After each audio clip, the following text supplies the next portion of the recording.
23 Lexus ES350 courtesy of Bobby Rahal Lexus in Mechanicsburg, PA. For more information on their inventory, please feel free to check out the link in the description box below. And so we are in this one today because there are actually plenty of changes for the 2023 ES350. Not only that, this is probably the most reliable luxury sedan built probably in existence, so that is pretty impressive. Just take a look at Consumer Reports magazine for that. But ultimately in this video we will be testing out and going over everything about this one, from acceleration to braking, steering feel, ride quality, sound system, exhaust clip, all that fun stuff. So having said all that, what do you guys say? Let's just go ahead and jump right into it. And as always, let's start with pricing. And so, as you can imagine, there are several different trim levels for the ES350. First one being the base, starting at $42,490, luxury for $47,660, ultra luxury for $51,280, F Sport Design for $47,075. In case you're curious what the heck that is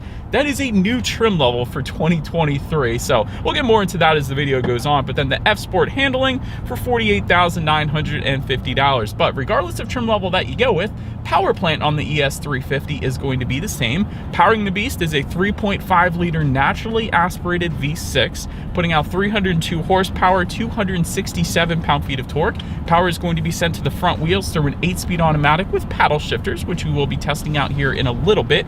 0 to 60 time, approximately 6.6 seconds. Top speed, in case you were interested, 131 miles per hour, with MPG numbers coming in at 22 in the city, 32 on the highway, taking regular unleaded fuel. But so that before we do any kind of fun acceleration or paddle shifter tests here in the ES350, I did want to mention the drive modes. And so there's going to be a little stalk kind of shooting out just above the gauges on the right side. That's kind of a interesting placement. I always say that for the Lexus drive modes, but I will say it is kind of in your line of vision. So I guess for that reason, it's not too bad. But drive modes will include Eco, Normal, Sport, and if you go with one of the F Sport trims, you will get Sport Plus as well. So ultimately adjusting things like the shift points, throttle response, and the steering sensitivity. And so now, having got all of that out of the way, what do you guys say? Let's go ahead and find a straightaway. Let's put the paddle shifters to the test first, just to see how quickly they are going to react for us here. All right, you guys, so before we do this paddle shifter test, I did just put it in sport driving mode. It did adjust the digital gauges to a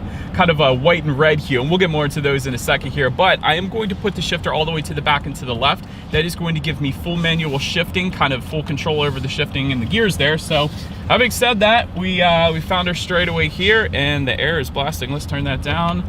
Third gear, second gear, first gear. Let's test it. Oh, we're spinning. Big time spinning. Okay, there is a slight delay. Honestly, it's not bad. It's not as bad as I thought it was going to be, but there's a slight delay to the paddle shifters. I'm thinking most people are not going to be using the paddle shifters in an ES anyways, but they are available to do some engine braking maybe when it's snowing out, so you don't have to actually hit the brakes and risk sliding off the road. So they're there for that reason. And honestly, they weren't bad. They're just definitely not the quickest paddle shifters I've ever experienced. And we'll also say the quality of the paddle shifters is definitely quite nice as well. A lot of manufacturers will use a cheap matte black plastic for the paddle shifters, but these actually feel like a high quality paddle shifter. So we'll say that. I do like that. But now let's go ahead and find one more straightaway. Let's put the acceleration here to the test with the ES having full control, and let's see how quickly this thing is going to get us up to speed. And actually, here's our straightaway right now. Let's go ahead and come to a standstill in 3, 2, 1. Don't slip. Little slip. It's definitely plenty quick though. I like it. Yeah, definitely not going to have any issues in merging onto the highway. Like I said, all of that power being sent to the front wheels though, that is something I would probably change. I wish Toyota/Lexus would add an all-wheel drive availability to the ES350. Now, I will say, if you wanted the ES and you just maybe wanted that all-wheel drive 100%, there is the ES250, so you got that availability. I just wish they would have put the all-wheel drive on the more powerful engine setup, because that is really where you need it, quite honestly. So that is a little bit of constructive criticism. I would have loved to have seen all-wheel drive availability on this thing, just because there's a little bit of slippage. But again, having said that, you're 100% not going to have any issues merging onto the highway. This thing is plenty quick. But anyways, to go along with that acceleration, as always, braking is equally important. And so up front, you will find 12-inch ventilated front discs. At the back, 11.1-inch solid rear discs. As far as that 60-0 stopping distance goes, it's going to differ slightly. 119 feet for all of the trim levels but the the F Sport handling. S Sport handling is actually going to put you at 114 feet. Honestly, both of those numbers are ridiculously impressive. A lot of times for sedans, you're usually going to get in the 120s, usually around mid 120s. So anything in the 1-teens is 100% on point without a doubt. So as far as braking feel goes, since it's fine. Yeah, it's definitely not the firmest braking feel, but it's not a soft braking feel like you would typically find in SUVs either. So it's pretty much right where the ES350 should be. So I definitely don't have any issues there. I'm gonna put it back in normal driving mode there. But now, let's go ahead and touch on suspension and handling a little bit. Up front, you're gonna get an independent McPherson strut front suspension. In the back, independent multi-link rear suspension. Front stabilizer bar is going to come standard. If you go with the F Sport handling, you're gonna get front and rear stabilizer bar. So a little bit of differentiation there. But also, with that F Sport handling, that is going to add in addition to that, since it is F Sport handling, you're gonna get an F Sport tuned adaptive variable suspension with performance dampers. So I love adaptive variable suspensions. Essentially, it monitors each shock absorber individually, not only adjusting to the road imperfections, giving you a smoother ride, but also tightening up the suspension during heavy cornering. So a little better handling there as well. So like I said, like it says in the actual name of it. So that is definitely going to be your smoothest ride and better handling as well if you were to go with that specific trim level. But having said that, I think the ride quality is perfectly fine. As expected, we are driving a Lexus. You just get better ride quality with the F Sport handling, but this is perfectly fine. I have no issues with this whatsoever. Steering feel, one of the first things I noticed, Lexus typically does an amazing job with their steering feels. Not as heavy as the ES350, but still plenty heavy steering feel, which I personally prefer. It's definitely not a loose steering feel, so I am perfectly fine with what they did with that. Touching on cabin noise, I'm driving right now. You guys could probably tell there isn't a whole lot of exterior wind noise whatsoever, or even road noise coming into the cabin. So quite honestly, cabin noise is driving like a luxury vehicle. I'll just put it that way. And touching on visibility, as this Ford comes up on my butt, I can see perfectly fine out the back. So that is definitely not going to be any issues. Rain sensing windshield wipers though, we're going to come standard on the luxury trim level and up. They're actually going to be optional on that base trim level as well. And there is going to be a 10.2-inch head-up display for the ultra luxury. And essentially that is going to be optional on all the other trim levels. But that pretty much rounds out the performance segment of this review, you guys. Let's now go ahead and take a look at the exterior of our brand new 2023 Lexus ES350. All right, so here she is, you guys, the new 2023 Lexus ES350 finished in Cloudburst Gray.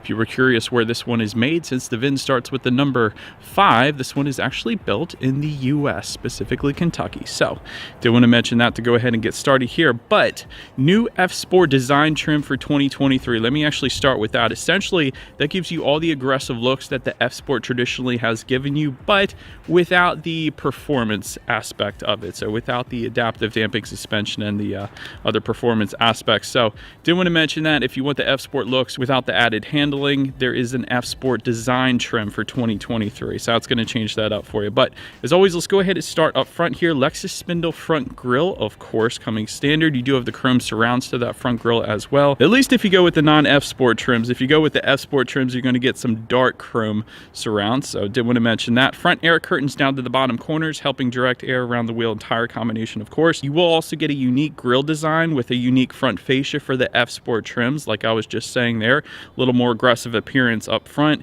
To the sides, bi-LED headlights do come standard for every single trim level across the board. They will get LED daytime running lights as well, and the automatic feature, meaning when it starts to get dark out at night, those headlights will turn on automatically for you there. Automatic high beams though, also coming standard. So if you have your high beams on at night and it senses a vehicle coming in the opposite direction, it's going to automatically bounce that back to low beams. Then when that vehicle is gone, it's going to automatically bounce it back up to high beams then. So that is pretty convenient as well. But anyways, that pretty much rounds out the front end of the ES. Let's now go ahead and make our way to the side. All right, so but now since you are around to the side of this one, chrome window surrounds, of course, will come standard. You'll also, though, get some F Sport badging on the front fenders, of course, if you go with one of those F Sport trim levels. Taking a look at the side mirrors, they are body colored / gloss black side mirrors, so kind of a two-tone finish there, but they will be heated. And if you go with any of the trim levels but the base, they will actually also be power folding then as well. So that is pretty cool. But then take a look at the wheel setup. They of course will differ. 17-inch alloys coming with the base, 18-inch alloys coming with the luxury and ultra luxury, and then 19-inch gloss black alloys are going to come with those F Sport trim levels. So Very good side looking profile here. Let's now go ahead and make our way to the back. All right, so now since we are around to the back of this one, all the way to the top, body colored shark fin antenna. Just below that, rear spoiler for the F Sport. Otherwise, it's going to be optional for $200. So that is what you guys, of course, are looking at right now. You do have some ES350 badging back there on the trunk itself, of course. You will actually get LED taillights coming standard, so big fan of that as well. Just below it all, I love this look, you guys. Integrated dual exhaust outlets into that rear bumper, surrounded by satin chrome tips. So having said that, I do believe you guys know what we have to do next. Is always here is that exhaust clip.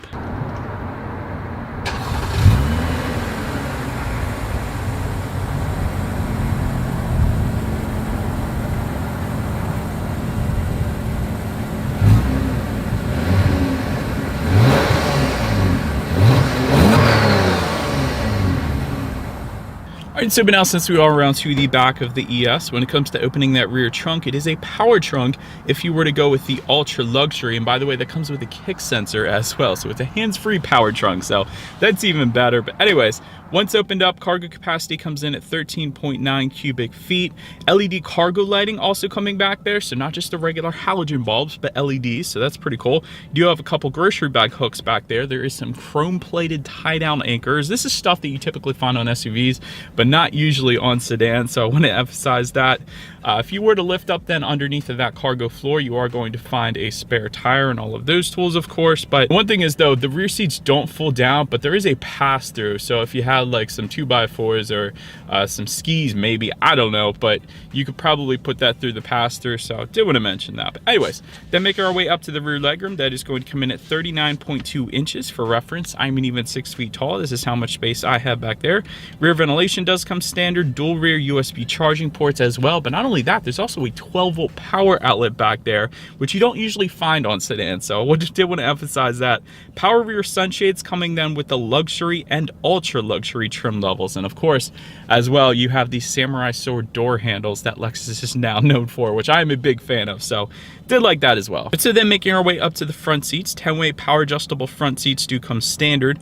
14-way power adjustable front seats coming with the luxury and ultra luxury. Then new luxe finishes is going to come with the base and the F Sport trim levels.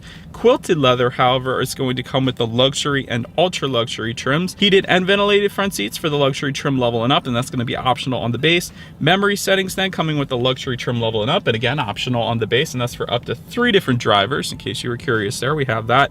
F Sport bolstered seats then for the F Sport trim levels, of course, and these are the most comfortable seats in existence. The F Sport seats, that is, not necessarily the ones we have today, although I will say the ones we have today are quite comfortable. But the F Sport seats, I've always said this, are better than any other seats in existence. So did want to mention that. But anyways, then take a look at the steering wheel. It is tilt and telescoping. It is finished in a new luxe finish, but there is a wood/leather finish, kind of a combination for the luxury and ultra luxury trim level. So wanted to mention that. And it will be heated again if you go with the luxury or ultra luxury, and it is optional on the other trims like we have today. So I do have the heated steering wheel on right now because it is in the 30s today here in Pennsylvania, so it's cold, man.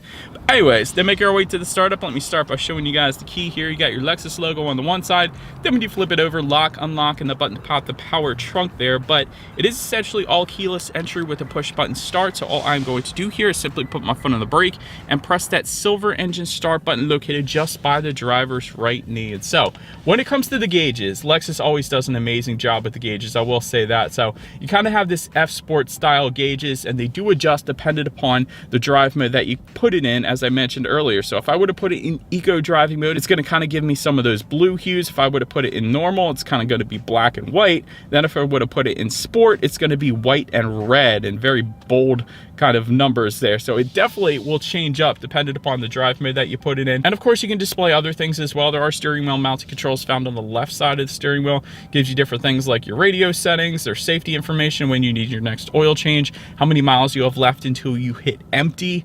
There's of course your digital speedometer up there as well. So that pretty much has everything you could possibly want on the digital portion of the gauges then. But then make our way to overall interior quality. Power moonroof sunroof is going to come standard on all trim levels. Dual zone climate control, also standard on all trim levels. Wireless phone charger coming with the luxury trim level and up, optional on the base. It's going to be located directly behind the shifter there. Wood trim is going to be found on the luxury and ultra luxury trim levels, and again, optional on some of the other trims. We do actually have that. It's found on the doors as well as kind of just behind the infotainment screen, so I'm a big fan of that. Ambient lighting, luxury and ultra luxury, going to be optional on some of the other trim levels there. You got the Samurai Sword door handles, of course, as I was just mentioning to you guys. I absolutely love those. Just to the right of the shifter, you do have dual cup holders. I like the finish around the cup holders in the shifter as well, so it's not just a regular matte black plastic. There's some design to it, so I'm a big fan of that. Within the center armrest, you have a 12-volt power outlet, 2 phone charging ports, and a decent amount of space in there as well. So as expected, interior quality is 100% perfectly fine. Also like kind of that it's dual color, so going up the A pillar here, you have the black finishes, and then when you get to the upper portion, you got the light finish. So I like that. It's different. You don't usually see that. You also have HomeLink controls for up to 3 different garage doors found just underneath of that rear view mirror as well. So again, overall interior quality was perfectly fine, but it gets even better for the infotainment screen because there is some new features for this infotainment. So 8-inch color touchscreen display is going to come standard on all trim levels but the ultra luxury. Now, we don't have that one. We have a 12.3-inch color touchscreen display that is going to come on the ultra luxury, but it's going to be optional on actually all other trim levels. So we do have that option, and it is stinking cool because one of the new features is you can say, "Hey Lexus, what do you want to do? Turn on the radio." Turning on the radio. That's pretty cool. I know Mercedes-Benz has had that for a while. You say, "Hey Mercedes," but I like that Lexus now has that because that was pretty cool. You saw how easy that was. You could better focus your attention on driving, and all you need to do is talk to the freaking system. So I like that. But anyways, Bluetooth and audio streaming, of course, Android Auto, Apple CarPlay as well. You can check out some of your car statistics up there. You can adjust your climate control information up there. Of course, there is a factory navigation system that comes standard with this screen. You also get some weather information up there as well, and you can check out your radio information, and it makes that little noise when you change things up, as you guys can probably hear. But radio information, touching on the sound systems here, you get 10 speakers for all trim levels across the board. But you guys are probably wondering, what about the Mark Levinson sound system? That is optional, and it is pretty insane. So 17 speaker Mark Levinson sound system is available with 1800 watts. That is absolutely ridiculous. We don't have that sound system though, unfortunately. We got the 10 speakers, so let's go ahead and turn on the radio, see what we got playing today, and let's test out the 10 speaker sound system that we have with us here today.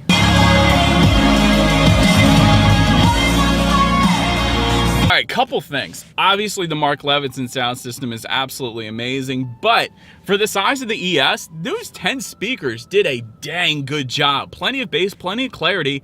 Obviously, for me personally, I would be perfectly fine with that, the 10 speakers. But having said that, I've heard the Mark Levinson before. That's just absolutely amazing. But the 10 speaker really isn't that bad. That's dang good as well. Honestly, it is. Test it out. Anyways, last thing I want to mention to you guys on the infotainment screen is when you do put the ES in reverse, you will find a rear view camera, of course, coming standard across the board, but there is also a panoramic view monitor giving you that bird's eye view that is going to come on the ultra luxury trim levels, letting you know what is completely all around you, which is always going to lead us into safety. And so to start, the ES is an IIHS Top Safety Pick Plus, which by the way is the very highest designation given by IIHS. That pretty much says it all right there. Front side current airbags do come standard, driver and passenger knee airbags as well. In the back, you're going to have latch, aka lower anchors and tethers for children for the rear car seats, rear child door locks, tire pressure monitoring system, but also coming standard, Lexus Safety System 2.5. This is going to include a pre-collision system with pedestrian detection, lane tracing assist, lane departure alert with steering assist, road sign assist, dynamic radar cruise control, the automatic high beams I mentioned earlier, and a blind spot monitoring system with rear cross traffic alert, letting you know who is in your blind spot. But the luxury and ultra luxury trim levels are going to add, in addition to that, intuitive parking assist and automatic braking then as well. And so ultimately, when it comes to my final thoughts here of the ES, you got the incredible reliability. I don't think I said it yet, but my dad actually had an ES. He took it 200,000 miles and then he traded it in. Nothing was even wrong with it at that point. So it definitely is going to last you a long time if you wanted to. The Mark Levinson sound system, like I said, is honestly among the best, but the 10 speaker sound system that we had today is incredible as well. So both sound systems are great. I love that. F Sport seats are the most comfortable seats in existence. We didn't have them today, but I do want to just mention that because it is the truth. As far as room for improvement goes, the rear seats don't fold down, which is kind of a bummer. So if you're maybe buying a big screen TV from Best Buy or something and you needed them to, you might just have to buy maybe a Lexus GX or something like that instead. But anyways, also the all-wheel drive, that would just absolutely crush it on the 350. If they put all-wheel drive on the 350, that would just sell the living crap out of this thing. I'm just saying, because there's a lot of power being sent to the front wheels. If they put all that power to all wheels, not only would it increase that 0 to 60 time, it would also provide a lot of driver confidence here in Pennsylvania because it does snow quite often. So do want to throw that out there. But anyways, that is about it for this one, you guys. Thank you so much for watching.